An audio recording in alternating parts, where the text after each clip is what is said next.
Hello, everyone. We are continuing with talking about note taking, and our focus for today is what style to actually take notes in.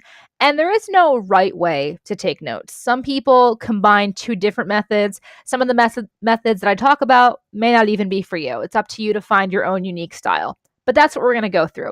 So, to give credit where it's due, there's a link to the worksheet that I've used to get a lot of information for this PowerPoint. I've also used my resources with the support group that I belong to for AP World History, as well as the crash course video.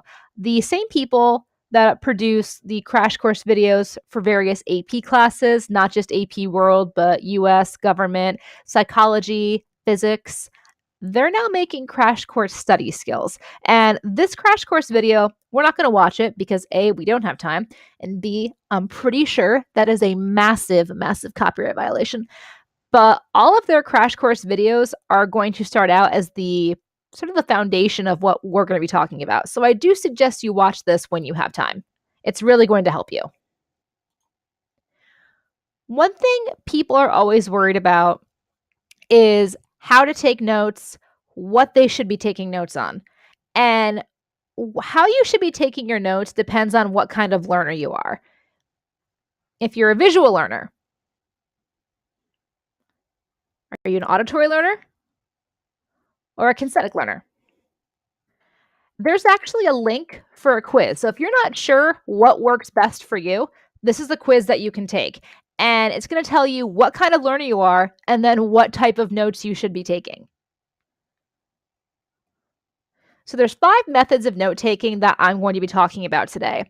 And using those crash course videos, whether it's in your topic area, AP World, AP Psych, or whether it's the actual crash course study videos. Guys, that right there is great note-taking practice. So after you finish watching this podcast, one thing you could do is put that video on and then practice taking notes with the different topics and the different styles of note-taking. So the Cornell Method is one that a lot of people have heard of. You either love it or you hate it. I can see the value in doing it. It's a great way to collect information. It's what a lot of colleges prefer students to do. It's also not for me. So how it works and how to do it. So layout of the page and where to write. I've set this up like the Cornell notes-taking tile. So you would actually have a smaller section here. You would draw the line, and then you have 2 separate categories, what's on the left, what's on the right. And the notes that you should be taking in class, whether from a textbook or from a lecture, go right here. Over here, you would summarize with keywords, key phrases, key concepts. When the instructor moves on to a new topic, or when you're reading your textbook and you move on to a new heading, you would skip a line. And this is a great structure to use because it does help students keep their notes very, very organized. You're also going to want to leave some space in between topics just in case you come back, there's a class discussion, you're reading a supplementary source and you want to add into it. When you are organizing your notes, when you are creating the topics, you want to use bullet points. And not just bullet points like this, you'll actually want to indent. So you are sort of taking an outline, but it's done a little differently than the traditional outline style. Underline important words and key phrases. Filling in the blanks. So one of the hardest things to do is write and keep up with what the instructor is talking about. And if you aren't able to completely finish writing down your thought or idea before the instructor moves on to a new topic or before the bell rings and you're out of time, you guys all have very busy schedules, I know this. So if you're reading a chapter or you're listening to a podcast and you're not done yet, but you've got to move on to something else, do something special so you know you have to come back and fill it in later or ask a question later, whether that's putting a star, a sticky note, whether you're highlighting it. I recommend the sticky note because it's more visible even when your notebook is closed, but also it's not permanent. It's more visible than a pencil, highlighter you can't get rid of. After class, you can test your own knowledge by covering up the right side of the page looking at the keywords, the key concepts on the left side, and seeing how much you can remember. And then you can actually just pull aside the paper and see if you were correct. Every day, review your notes. This is a very simple and a very efficient way to record and review notes. It's easy to pull out the major concepts and ideas. It does save time because you're doing it right the first time. However, it does take practice to master this one because it is very detailed. So, just a quick review, and I'm spending a lot of time talking about this one because it's very helpful, it's very useful. There's always a lot of questions about the proper way to do it. So, a couple of things: encourages organization during reading and lecture because that is always a topic of concern is what notes should you be taking from a textbook. It's a little easier when the professor is talking because quite often they will say, write this down. Especially when you're in high school, your teacher will hopefully tell you this is important, this matters, you need to write this down, it is going to be on the test. It gives you a very organized, very clean set of notes to study from. This method also helps you process the information. Recall, recognition, very important. And when you're looking for saving time, again, you guys are very busy. Here's the thing: this will help you save time because these notes are organized, and hopefully you're studying a little bit every day, even if you're just reading the summary. So, how do you take notes while reading using the Cornell method? The title will be the name of the section of the chapter. The first section of notes is in the larger right-hand column right here. And what is that for? The subheadings in each section. Boom, boom, boom, and boom. Bullet points. So the key points under your headings, you're going to want to put these here. It's good to learn certain abbreviations. We call this writing in shorthand. Don't forget what they mean. And if you need to create a little key for yourself somewhere, there is absolutely nothing wrong with that.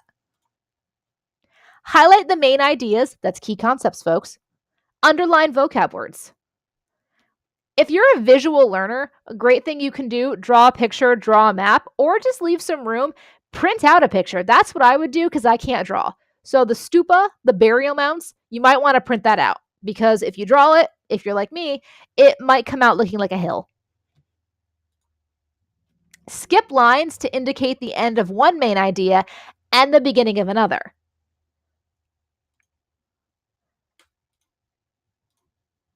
So how do you take notes? Continuing on. Second section is the recall column. Left hand is to be used for the main ideas. The key points, that's key concepts, folks. Vocab words you don't know, vocab words you've never heard of, or vocab words that are in the key concepts. So things that are really going to want to be put here, guys, those key phrases, effects of Buddhism, different types of religions. As you're taking notes, especially after you finish reading the chapter, one thing you should do, look at the condensed key concepts that you were given and see what bullet points or what must-knows you have to have, and then write them in this column. And again, this does take practice. And you're going to use different types of notes, not even for different subjects, but also for different teachers. You got to find what works best for you and what's working best for that class. You wanted to put important people and dates, so Ashoka would definitely go here. Check out the pictures in the charts, label them, because this is actually this picture right here. If you're in AP World, this is in your must-know art and architecture. Skip lines again to indicate that the ending of one main idea and the beginning of another. Third section, the bottom, guys, that's for your summary. You want to summarize the section by writing how you would explain this material to somebody who's never read it. It's a short paragraph, very short. I would definitely practice writing a sentence and not bullets because A, this is going to help prep you for the short answer question, but you've already done bullets. How to study. Cover the notes and the recall section. And then see how you're doing with this. Can you define these? Do you know what they mean? All right. That was just our first method. We spent a lot of time talking about that, like I said, because there's quite a bit to it, but it really does work once you get the hang of it. The outline method is what a lot of people have used really since day one. And this works very well, but it can take quite a bit of time. As you're writing outlines, the first level is reserved for each new topic or idea, and it's very general. And generally, this would be the actual section topic. So what you would put here is you've got your section topic, and then generally within sections, you have different chunking of information. And this has to relate to this. The following concepts always have to do with section A. And this is where you would break it down. You would put in key vocab words and explain them, important dates, why they're important, and then you would simply repeat. You would keep doing this again and again and again. And a lot of people who do this, they have very thorough notes. Their notes are fantastically detailed. You can do this in a number of ways. You don't have to use Roman numerals, letters, and numbers. If you want to use the indents, dashes, and bullets, that's fine. I always prefer using a Roman numeral and then the letters, and then I just use bullets. That's just me. I don't generally do this because I find it takes too much time. And the thing is, if you are using this method, you want to save as much time as possible. There's a lot of advantages to using the outline method. It requires detailed listening and detailed reading. It's very well organized, guys, and it does a fantastic job of documenting relationships. It gives you very organized content, and it reduces editing. It's very easy to review by turning the main points that you've written down into questions. But here's the disadvantages to it, and there are a few. First, it requires quite a bit of thought for accurate organization. This takes a lot of time. And as you're reading and using this method, you're going to be spending more time on it. Doesn't always show relationships by sequence. So that can be an issue, especially when you're in AP world. A lot of times we look at big picture, but something else we do is direct cause and effect. If the lecture is moving at a quick pace, so I'm from Northern Pennsylvania, we talk really fast. I'm aware of that. I'm working on it. But here's the thing. My podcast, I do tend to talk very quickly. You're going to have to stop my lecture and rewind it. And I know a lot of people have already done that. So outline method may be working for the reading. It might not be something you want to do for the specific lecture. Obviously, if this is working for you, that's fantastic. Like I said, keeps your information very well organized. And I will also tell you, this is my favorite method of taking notes, is the outline method. Just because I've used it, it works for me. I know how to take notes now, but it did take a lot of practice. The charting method. So again, everything is set up the way you would do your notes. So how do you do it? You set your paper up in columns and label everything with the correct heading. And the headings could be categories that are covered in the lecture, in the reading. You would put in keywords, phrases, and main ideas into each appropriate category. So as you're moving through each section, you would just put in important information and then you would move on. What you have to put in, though, is the most relevant information. It reduces the amount of writing because you're probably using a lot of bullet points and a lot of abbreviations. It's very easy to review these facts, especially, again, big thing in AP world, we compare relationships, especially compare and contrast, cause and effect, change and continuity. You're looking at how everything fits together. This is a great way to do that. There are some disadvantages, though. This can be a very hard system to learn.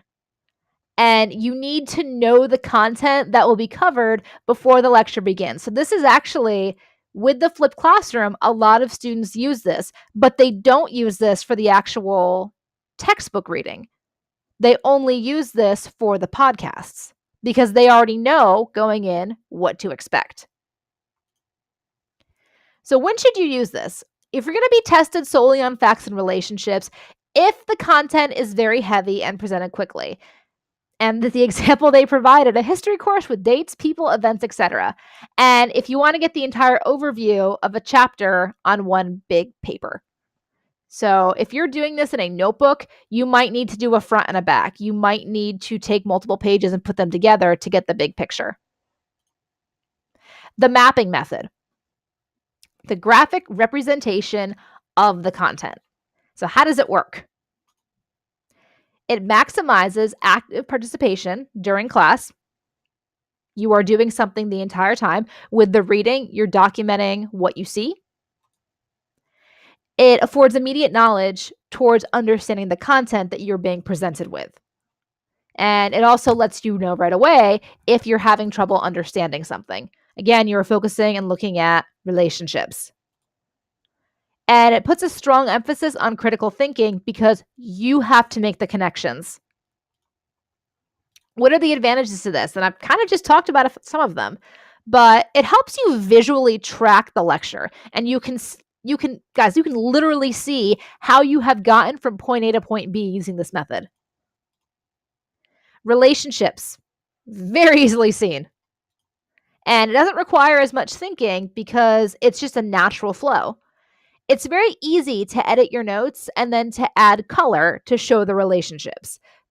But the disadvantage to this, you might not actually hear changes in content from major points to facts.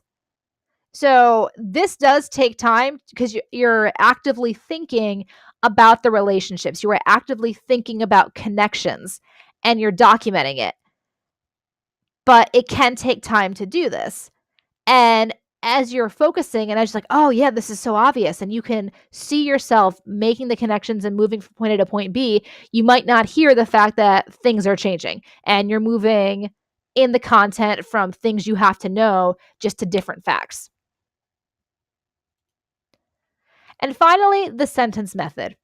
You write every new thought, fact, or topic on separate lines as you progress, and you number each sentence. It's very organized, but here's the thing, guys. You'll notice still records most of the information. Here's the problem. It's very hard to determine the major and minor points. It's very hard to edit and review with cleanup. It's a great method to use when there's a lot of information and you're not sure how the ideas fit together. You can make connections as you go and then take your sentence method and turn that into the outline method. So you're actually going to be doing two different sets of notes with this to help you see the connections and to help you clean up and figure out what's important and what's not. That's a lot of work. The nice thing about that is you're essentially documenting the information not once but twice, and you're really going to retain it. The sentence method is very, very thorough. It does take a considerable amount of time. All right, so that's where we are. If you have questions, you know how to reach out. So again, in quick review, we've got our 5 methods: Cornell, outlining, charting, mapping, and the sentence. So if I can suggest, go onto the crash course when we're done with this podcast and actually take the time to go through and practice some of these methods that you think might work for you. One other thing I do want to talk about is the concern students have when it comes to what should I be writing down? Like, what exactly do I need to know? And that's a really hard question to answer. The best thing I can suggest for specifically AP World History, because that is what I teach, and you can use this with any other AP class or even on-level or honors classes, is take a look at the curriculum. See what you need to know, see what you don't need to know, and you're going to practice your sorting skills. You're going to practice your recognition skills by doing that too. We mentioned before, and something I discussed in the last podcast, is when you're reading the textbook, start from the last page and go to the beginning of the chapter.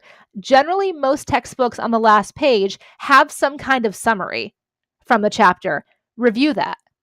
Some textbooks have end of chapter questions. A great idea is to copy those down on a separate sheet of paper. Copy down important vocab words. This is called the pre-reading. As you're copying down the chapter summary or the chapter questions or the vocab words, your brain is going to start picking up. It's going to recognize, oh, this is important. You should write this down. Couple of things you guys can do is use your resources. In the last podcast, I got on our Google Classroom and I showed you different resources that I posted. And for some people, maybe that's not enough, or maybe it's not right. Maybe it's not what you need. So what I would suggest to you is check your resources, see what else is out there. So you can see the other tabs that are open. And I want to show you a quick thing that I found just by Googling Spodek chapter reading guides and Spodek chapter reading summaries. A couple of different things. So first, this is a teacher website. And what you have here, this is his AP World History webpage. He also uses Spodek. And what he's got are PowerPoints that come from each Spodek chapter. And I've gone through these. They're excellent PowerPoints. You can use them. I'm not going to pull it up. You can do that. You've got the website right here. If you need it, let me know. But again, here are the PowerPoints from Spodek. That's pretty awesome. That might help you get an idea of what you should be looking for as you're reading the Spodek chapter. In further Googling, Quizlet. Remember, be careful with Quizlet because anybody can make these. I could make these. I could put, if I was feeling especially bitter and spiteful, I could put wrong information on there if I wanted to. And there's a chance that nobody might actually check it. So think about that. Be careful. But if you find World History Spodek Chapter 10, Chapter 9, Chapter 8, we scroll down. Oh, look, Chapter 7. You're reading that this weekend. Take a look. Great Wall of China, the Huns, the Confederacy that we've talked about. Go through. Figure out some of these vocab words. Again, it's going to give you a taste of what's to come. And finally, what we have here, this is another teacher website, our various chapter outlines from Spodek. So use your resources, guys. Get on Google. Figure out what's out there. There's absolutely nothing wrong with using the information that is available to you outside of the classroom. I don't have all the resources, guys. That's why I belong to a Facebook group of 3,700 teachers. So build your community of learners, look for information, use what you've got, find it if you need it, and always ask if you've got a question. So thanks for listening and have a great day, guys. Cheers.